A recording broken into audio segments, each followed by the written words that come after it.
In this episode, we'll be taking a look at YieldNodes.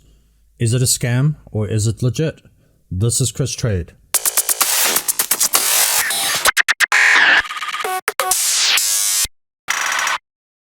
Alright guys, welcome back to another episode of Is it a scam or is it legit? So one of the followers on my channel actually suggested to do a review on YieldNodes. If we just go over here, the guy's name is Tobias Christensen. Hey Chris, can you make a video review about YieldNodes? Absolutely, got no problem with that.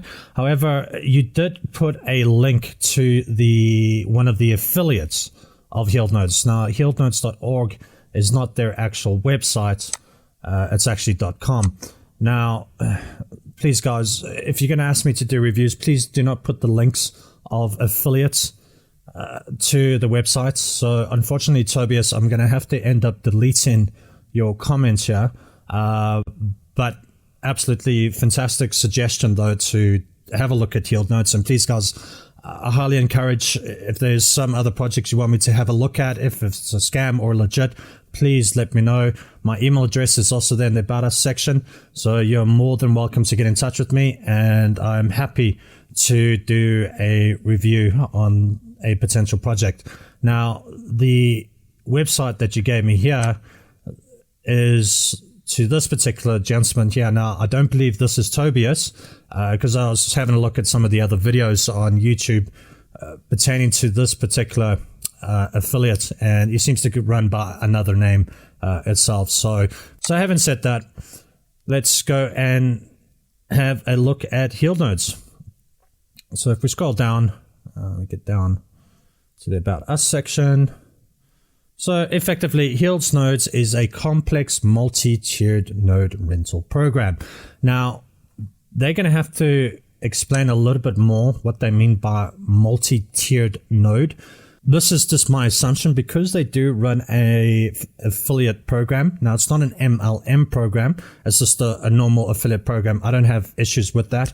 It's the common norm. So that's not really my issue. So I would imagine this multi-tiered node is where you've got yourself and then, you know, the people that you've signed up to this particular program also doing renting, but you are earning commission for every deposit that they make. And I think it's about 5%. And I think that is what they mean by multi-tiered node. I would just wish they would kind of explain that a little bit more, multi-tiered node, because I mean, your imagination could run pretty wild with that type of, wording. But it is ultimately a rental program. And as they emphasize in their website, it is not trading or anything like that. It is strictly needs to be viewed as a rental program. So again, I don't really have too much of an issue with that. So in essence, revenue is generated through a combination of masternoding, price gains, and services that work in unison to leverage each other in their own ecosystem. So again, I don't really have much issues in there. We'll get to these figures now. Started as a group project in 2018. So this is where they're running beta phase, and it looks like they ended up handpicking some early adopters at the end of October 2019. So it's been around, call it close to 2 years. They've kind of been around. Over the next 17 months, YieldNodes generated a return of 189.7% for those participants.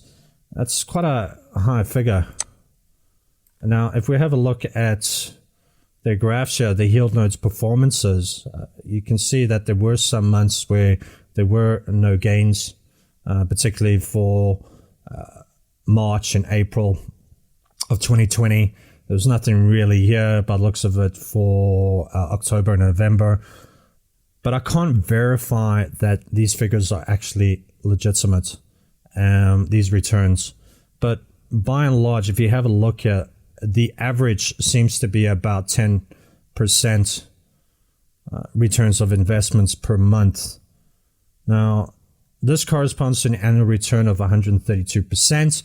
For the participants who took advantage of this monthly compound option, a gigantic 240 9, call it about 250% in compound interest. Now, their program in a nutshell, minimum deposit, you're looking at about 500 euros as a minimum. Maximum is about 250,000 euros, and they have a payout monthly. However, your 500 euro deposit is in a locked contract for 6 months. So you'll only get your initial collateral that you put down only after 6 months. However, the rewards that you get during these 6 months that you will be able to deposit, that is paid out monthly for you. Look, the 6 months seems to, I had a look at other types of rental programs in this type of space with the Masternodes, and the 6 months does seem to be like the normal standard with this type of company setup. I just feel it is a little bit long, like 6 months, but you know, other people might be okay with that. You know, I know of one other company where your collateral is locked up for an entire year. So, you know, I suppose like 6 months isn't as bad as 2 years, but still I do feel this is a little bit long. Your deposits and interest are paid in euro, US dollar, or Bitcoin. So basically, if you're paying into Bitcoin, it is actually exchanged to Tether. And then from Tether, it is actually exchanged into whatever cryptocurrency Masternode in that they're looking to get into in terms of their rental side of things. So your Bitcoin isn't growing in this type of scheme at all. It's just simply a payments exchange. That's it. Now you can get paid out back into Bitcoin or US dollar or euro, but you're not gaining any significance on the Bitcoin itself, if that makes sense. As you can see, profits, a projected 5 to 15% pure profits paid out every month. Now, I do feel this 15% is a little bit high. I think they should have just stuck with 5%. I would suggest to this company, take that out, because you cannot promise that. I would just lower your expectations and rather just keep it as 5% being paid out every month.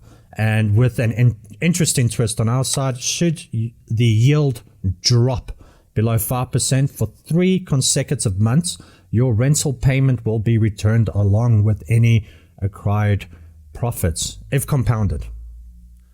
Okay, that's all nice, but you know, kind of like guarantee that in 3 consecutive months.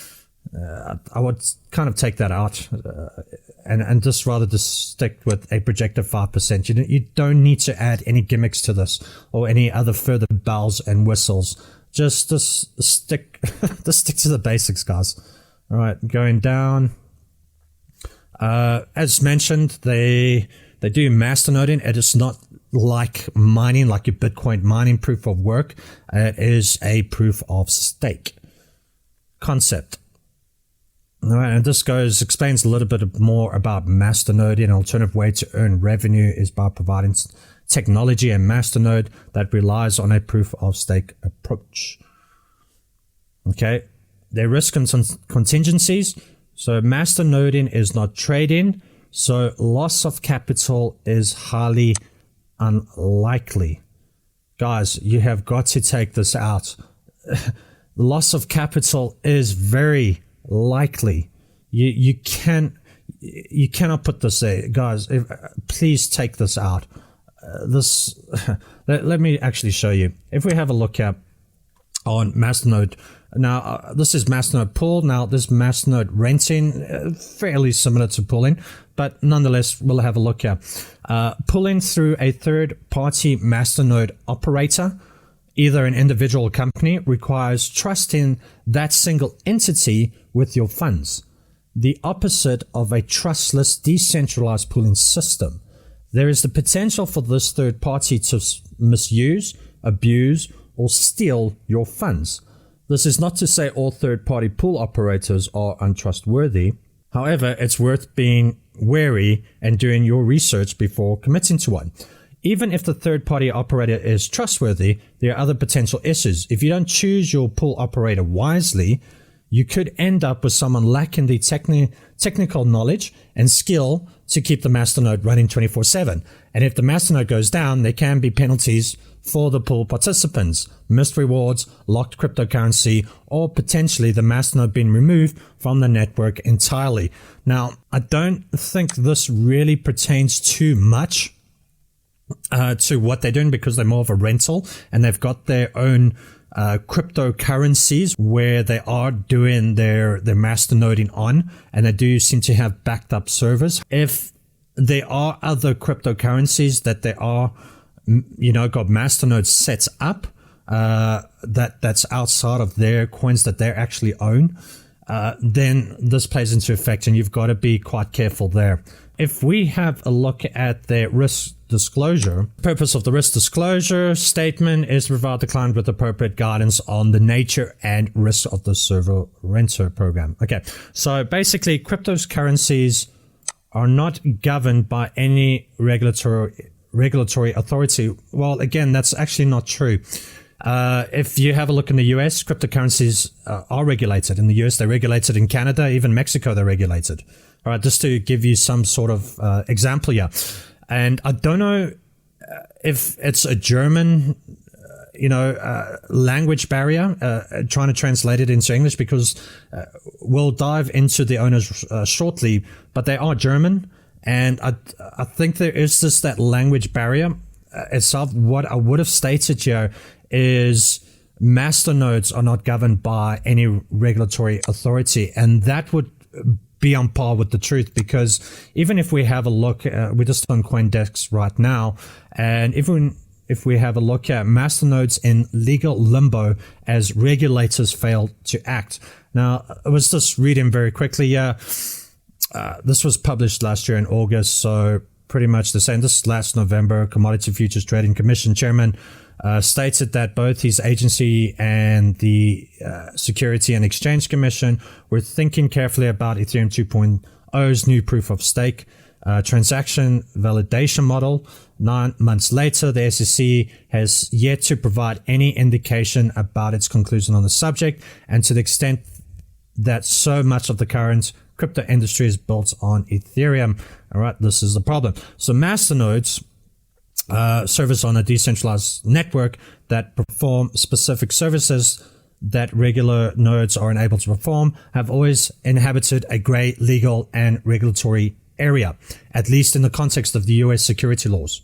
So given the similarities between the staking mechanisms proposed for Ethereum and those found in most masternode-based networks, I was hopeful that some guidance from the SEC on Ethereum 2.0 might help clear this up. So there is a state of limbo in terms of masternodes. So if we go through to their statement, look, guys, I am nitpicking a little bit here, but the statement is not true.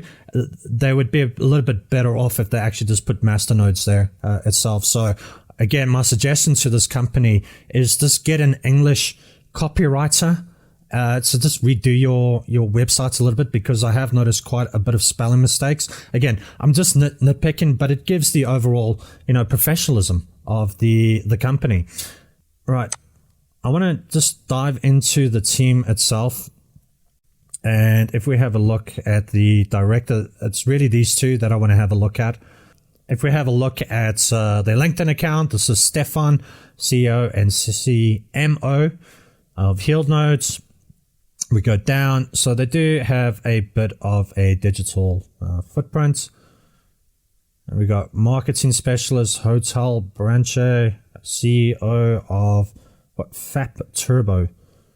So a bit of hotel, exceptional marketer for exceptional media, and then CEO. All right, so he doesn't really have a cryptocurrency background, but he seems to have a bit of a marketing background, so it makes sense.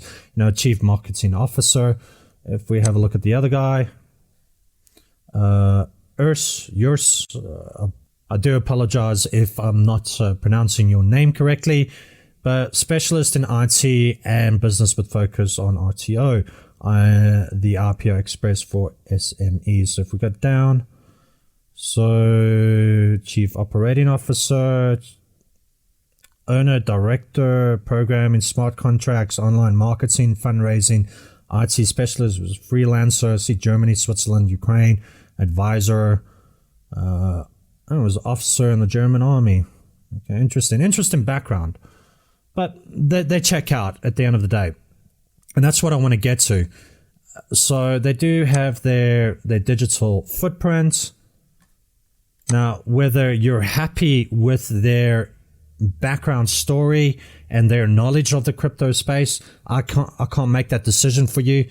That is something you're going to have to do your own due diligence on. But, you know, they do have a bit of a digital footprint. Now, I actually signed up to their platform. And again, just a full disclosure, I am not a marketer of YieldNodes. I am not invested in any way, shape, or form with YieldNodes. As you can see, I have no money invested into YieldNodes. I simply signed up here to just show you the back end for this particular episode, so you know what you're getting into. But please, guys, I am not affiliate in any way, shape, or form. This company doesn't even know me in any way, shape, or form. So again, this is their back-end dashboard, and immediately I was drawn to here. Now, this gave me such a major red flag, and I'll show you why. So audit and feasibility check on YieldNodes.com. This was the quarterly. So like I said, you're going to find these type of spelling errors throughout the whole site. And it just gives this overall impression of just this unprofessionalism. All right, well, this was the guy that, if we have a look at, who is of Yield Monitor Nodes, the affiliate. Okay. Now, sorry if we go back. Okay, so this is their auditors. This gave me such a red flag because none of these people are qualified auditors. All of these people are actually affiliates, okay, into YieldNodes. Now, there's a conflict of interest here because their job as affiliates is to sell YieldNodes, right? So they could get people under, under their link and make their 5% from their deposits. So you've got a massive actual conflict of interest here. This is not a legitimate third-party auditor that's auditing the system. So I cannot take these guys' words seriously. I mean, guys, this, again, is just unprofessionalism. I get it that you guys want to be transparent, but this is not transparency. To get your affiliates that you guys are handpicking to do an audit on your company, I cannot trust their word, guys. Now, if you are YieldNodes, if you're looking to be a legitimate operator in this space, then do things legitimately, guys. I mean, this is not rocket science. Get a third-party auditor. Go get a Deloitte in, go get chain analysis to come in and audit this company and understand how the funds are moving around. There's no money laundering taking place, that you guys have a separate account where the money is, stored, or whatever the case is, that in case one of the CEOs or, directors decides to go and do a runner, the money is in a third custodian, so to speak, and a trusted third custodian, so investors' monies are actually protected. Or if this company, or goes and does a complete runner, that money is still with the third party. So this was just a red flag for me, and it's just, I find this to be quite unprofessional. And YieldNodes, please, if you guys are listening to me, get properly set up, guys. I mean, get, Deloitte, go get chain analysis, pay for it, guys. You cannot skimp and be cheap and think you guys can get away with inviting your affiliates to be your auditor. That's ridiculous. There's a conflict of interest here, guys. So I was not really too impressed with this at all. And this is why I said there is high risk here, because you're trusting this third party YieldNodes with your money, and you're trusting that they're going to operate in a legitimate manner and not go and do a runner with your money, and it's not a Ponzi scheme, and that the figures that they've put here, if we go back up, is actually legitimate, that there was 11.8% profits made. You know, that all of these figures actually tied up. And it's not this thumb-sucked figures to try and rope you into a Ponzi scheme or whatever the case may be. So what is my verdict on YieldNodes? And I'm gonna be blatantly honest. This is high risk. I would not invest in on this at all. It's extremely high risk. If they can just sort out their website a little bit, be a little bit more transparent on what multi-tier noding is, and put an actual diagram there, just be a bit more transparent, just fix up a hell of a lot of your spelling mistakes that is on your website. Get an English copywriter, and lastly, get a third-party auditor and produce your audit reports. Get chain analysis and get them to also produce their reports. This is why you've got these third-party specialists. So as investors like myself can trust that you are doing what you are doing and that you're not laundering money and that you're not going to go and do a runner. So this is why this is extremely high risk investments. And if you are going to invest into this company, guys, exercise with extreme caution and use very, very, very little amounts. And in fact, I would not even sign up to their affiliate program, because the last thing you want to do is sign other people up in an extremely high risk project. All right, guys. So this is my take on YieldNodes. I hope you enjoyed the episode. And until next time, peace out.